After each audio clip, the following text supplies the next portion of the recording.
To create a new customer without creating a new order, you would navigate to Customers, Customer Maintenance, and the first thing really every user needs to do before they create a new user is search for the customer that they're looking for. You always want to search for the customer because there may be a chance that they already have an account in the system, maybe even a Finder account from a catalog mailing that went out. In that case, you want to make sure you're using those existing accounts to avoid any duplicates. All right, so really ideally, you should always start with your search first, looking for the customer that you know you're going to be creating a new order for.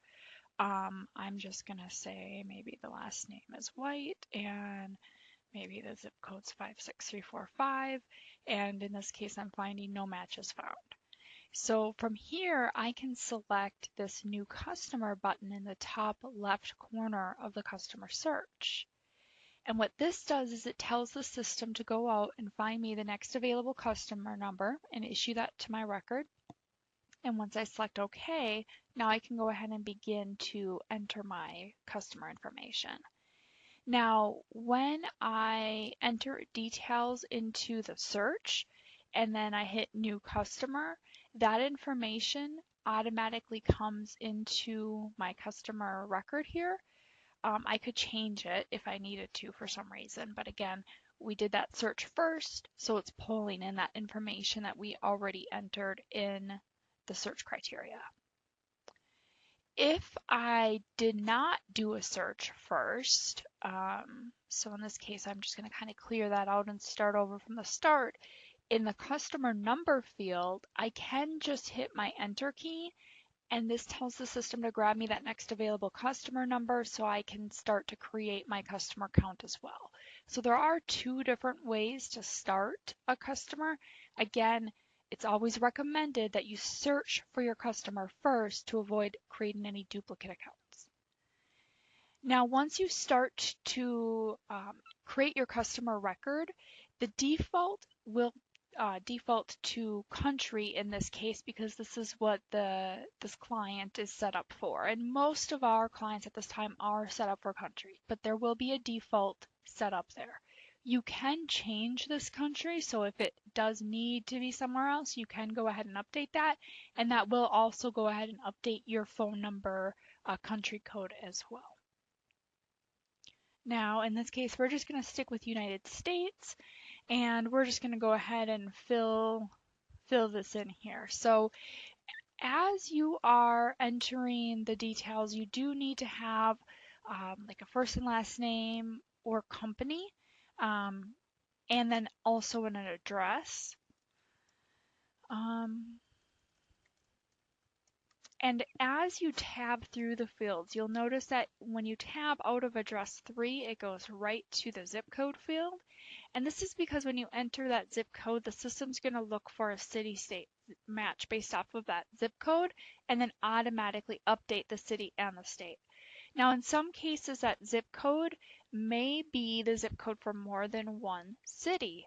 In that case, the city will default to the city that has the highest population, but you can select the drop-down and then select any other cities that are associated with it. And if for some reason it's like, not listed in there correctly, you can go ahead and click in this field and type it as well. But this is pulled directly from USPS Postal Service, so all of the zip codes that are in here should have all of the corresponding cities listed. You just might have to look at that drop down. With phone number, in some systems phone number may be a required field. In other systems you may be able to leave phone number blank. This 201-555-0123, this is just like a dummy number that appears in the background. Once you click in there and you start entering the information, then it becomes populated with the actual details that you entered. We also have an email address field where we can go ahead and enter their email address. Again, that is optional. Required on the top right-hand corner is the original source. So you won't be able to save this customer record without entering that information. In fact, if I do try to hit save now, we're going to get a message saying original source is required. Now, if our phone number is required, we would also get a message saying that phone number is required as well. So I'm going to go ahead and select an original source. And in some cases, you might get that from maybe they called because they saw a catalog, or maybe it is because, they just heard about it word of mouth. And in that case, you may have like a generic code that you would use in that case. Things like mail status and division, those are set based off of some defaults. So mail status is set as a default of handle normally. Division is going to be based off of the user that's creating the customer and what your default division is. You can go ahead and change that though. So if this customer was a customer for a different division other than motivation in this case, I could go ahead and select one of the others.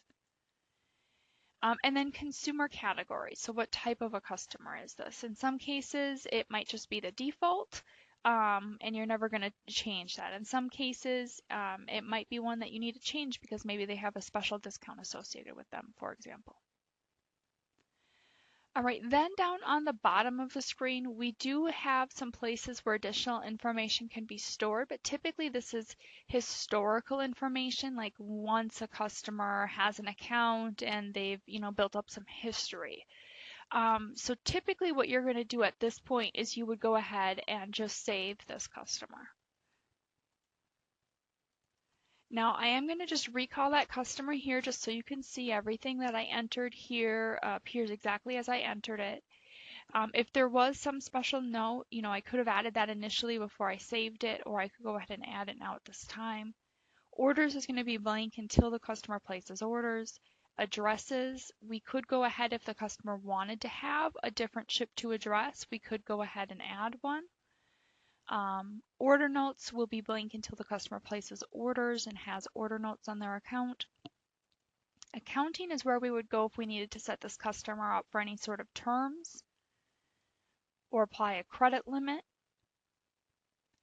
or if we needed to do some sort of a special customer status. Maybe they're a VIP customer. And then CRM is where we would go, like maybe they were calling in because they wanted to request a catalog, okay? So this is where we would come and we would complete our catalog request. SKU history, again, that's going to be blank until they've placed some orders with us. Customer letters, if we wanted to send any of those out, and then if we wanted to attach any sort of a bill to customer to this. So that's what you have available once you've created a brand new customer from scratch.